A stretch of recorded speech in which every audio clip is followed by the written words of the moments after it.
Kasalukuyang inilunsad ni Pangulong Ferdinand Marcos Jr.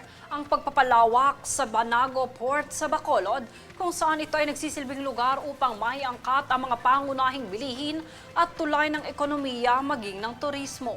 Sa bagong gawang pasilidad, kabilang rin ang mas malaking kalsada at covered walkway para protektahan ang mga pasahero sa pabago-bagong panahon.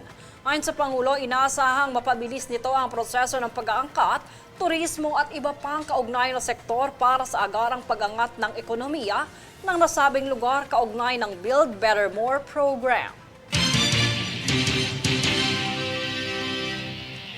Samantala, posibleng deklarasyon ng digmaan. Ito ang naging pahayag matapos ang pag-atake ng China sa Escoda Shoal, kung saan may mga Pilipino ring naiulat na dumanas ng karahasan. Tungayan ang ulat mula rito. Sa kamakailang pag-atake sa Escoda Shoal, sugatan ng 3 mangingisdang Pilipino at nasira ang 2 bangkang pangisda matapos silang harapin ng mga sasakyang pandagat ng China. Ayon pa sa Chairman Emeritus ng Civic Groups na si Dr. Jose Antonio Goitia, ang insidente ay hindi maaaring ituring na karaniwang harassment, kundi isang hayagan at sinadyang agresyon. Giit niya, ang pananakit sa mga sibilyang mangingisdang hindi armado at legal na mangingisda ay maaaring ituring na deklarasyon ng digmaan. Binatikos ni Goitia ang paggamit ng high-pressure water cannons at mapanganib na maniobra na nagbanta sa buhay ng mga Pilipino. Aniya, malinaw na layunin ng naturang hakbang ang pananakot at pagtataboy sa mga Pilipino mula sa sarili nilang karagatan. Agad namang rumesponde ang Philippine Coast Guard o PCG upang sagipin ang mga nasugatan at tiyakin ang kanilang ligtas na pag-uwi. Ayon naman kay PCG spokesperson Commodore J. Tariela, sa kabila ng patuloy na pag-aatake ng China sa teritoryo ng bansa, hindi nila hahayaang mapanghinaan ang soberanya na protektahan ang karapatan at sinumpaang batas sa karagatan. Sinabi rin ni mamamayang Liberal Party List Representative Laila de Lima na kanyang kinokondena ang nasabing kinikilos ng China sa loob ng ating exclusive economic zone. Aniya, kinakailangang mas patatagin pa ang proteksyon sa mga mangingisda at puksain ang mga Chinong pilit na nanghihimasok sa teritoryo. Para kay Goitia, patunay ito na handa at gising ang Estado sa pagtupad ng tungkulin nitong protektahan ang mamamayan. Muling iginiit na saklaw ng Exclusive Economic Zone o EEZ ng Pilipinas ang Escoda Shoal batay sa 2016 arbitral ruling na ibinasura ang claim ng China. Dahil dito malinaw umano na may karapatan ang mga Pilipinong mangingisda at may pananagutan ang lumabag. Dagdag pa ni Goitia, ang pag-atake ay hindi lamang pagsira ng bangka, kundi direktang pananakit sa kabuhayan at dignidad ng mga pamilya.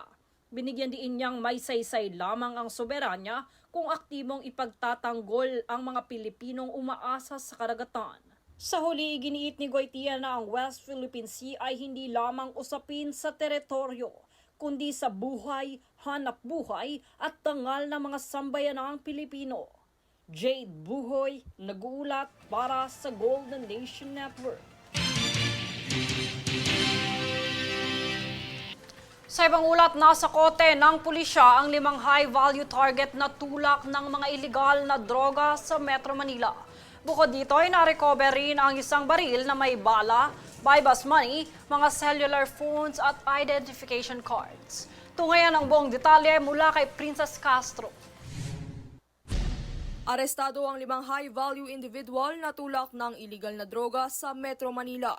Ito ay sa pamamagitan ng mas pinaigting na operasyong isinagawa ng Philippine National Police o PNP sa pamuno ni Acting Chief Police Lieutenant General Jose Melencio Nartates Jr. Ang operasyon ay pinangunahan ng PNP Drug Enforcement Group sa pamamagitan ng Special Operations Unit NCR, katuwang ang District Intelligence Division ng Southern Police District at ang PIDEA NCR hapon nitong December 13 sa C6 sa Aura Duterte Street, Barangay Napindan, Taguig City. Kinilala ang mga suspect bilang sina John Walter Bernaldo Carlos, Danny San Jose Ordonez, Joniel Coricor Almeda, Alvin Zabala Escovidal at Elmer Rabanes. Ang mga ito ay matagal nang minamanmana ng pulisya kung saan ang pagsakote ay bunga ng maingat na paghahanda at matagal ng intelligence work ng mga otoridad. Gumamit din ng alternative recording devices ng otoridad sa buong operasyon bilang bahagi ng pagtiyak sa tamang dokumentasyon, transparency at pananagutan. Nasamsam sa operasyon ang mahigit 25 kilo ng hinihinalang shabu, humigit kumulang 2 kilo ng high-grade marijuana kush at 140 pieces ng marijuana oil cartridges at ilang smuggled cigarettes. Tinatayang higit 176 million pesos ang kabuwang halaga ng mga nasabat na droga. Bukod sa droga, na-recover rin ang isang baril na may bala, buy-bust money, mga cellular phone at identification cards. Ayon sa mga investigador, ang pagkakaaresto ng mga naturang individual ay nagdulot ng malinaw na pagkagambala sa patuloy na galaw ng droga sa Kamaynilaan at mga karatig lugar. Ang tagumpay ng operasyon ay hindi itinuring tsamba ng kapulisan, kundi resulta ng maingat nilang paghahanda at disiplina. Kaugnay ito na pagbibigay halaga sa maayos na koordinasyon, pananagutan sa komanda at kumpiyansa sa kakayahan ng mga operatiba. Samantala, kasalukuyan na ngayong nasa kustudiya ng PNP-DEG ang mga suspect at non-drug evidence, habang ang mga nasabat na droga ay isinailalim na sa forensics examination. Princess Castro nag-uulat para sa Golden Nation Network.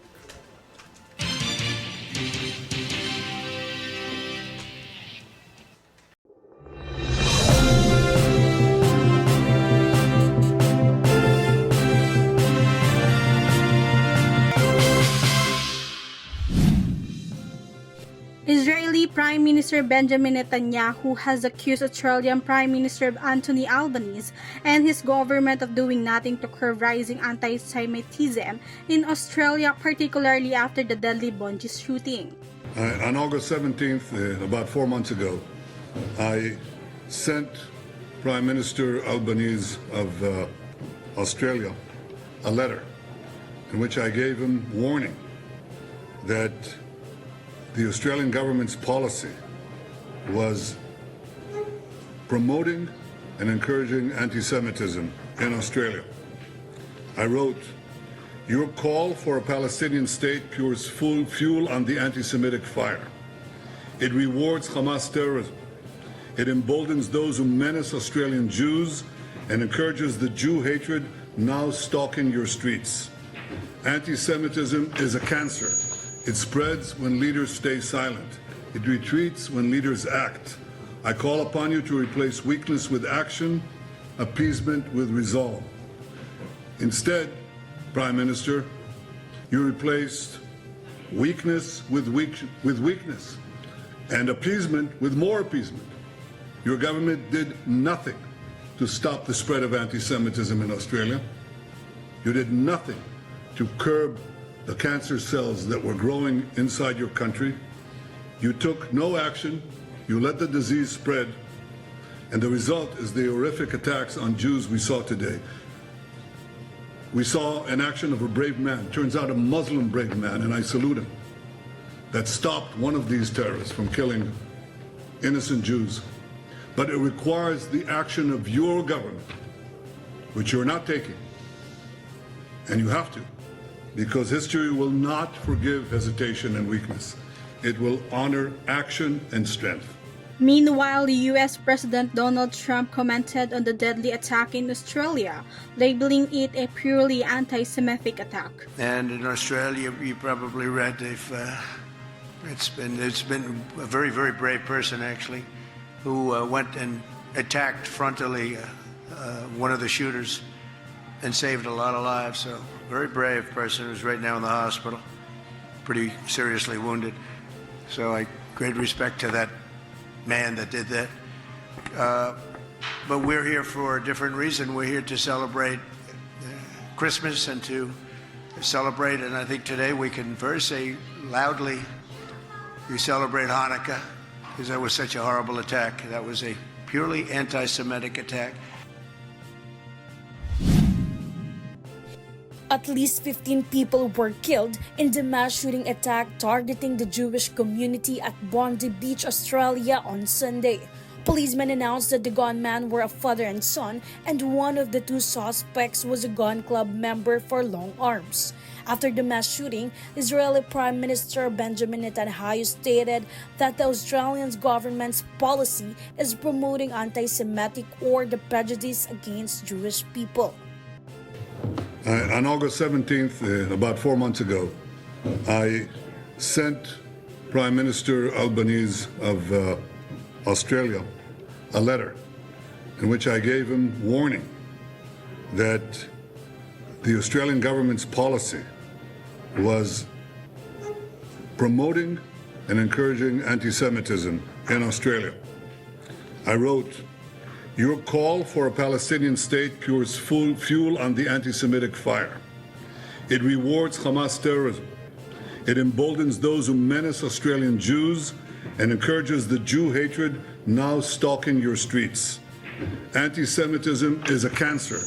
It spreads when leaders stay silent. It retreats when leaders act. I call upon you to replace weakness with action, appeasement with resolve.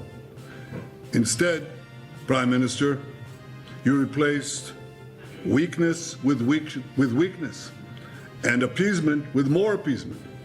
Your government did nothing to stop the spread of anti-Semitism in Australia. You did nothing to curb the cancer cells that were growing inside your country. You took no action. You let the disease spread. And the result is the horrific attacks on Jews we saw today. We saw an action of a brave man, turns out a Muslim brave man, and I salute him, that stopped one of these terrorists from killing innocent Jews. But it requires the action of your government, which you're not taking. And you have to, because history will not forgive hesitation and weakness. It will honor action and strength.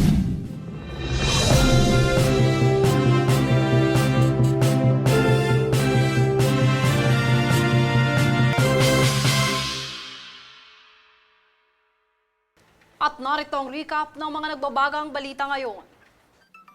Sa ulo ng mga balita, taas singil sa tubig, ipapatupad ng Maynila at Manila Water sa 2026. Pag-iwas sa bad habits para sa ligtas na holiday season, binigyang diin ng DOH. Agarang pagtanggal ng fake news sa social media, isinusulong maisabatas. Ilang mga lugar sa bansa, binaha bunsod ng shear line. Pag-atake ng China sa Escoda Shoal, posibleng deklarasyon ng sigalot. Mga minamanmanang tulak ng droga, huli sa pinaigting na operasyon ng pulisya. Patas at pantay na balita, komprehensibong ulat para sa pulso ng masa. Ito ang News Force.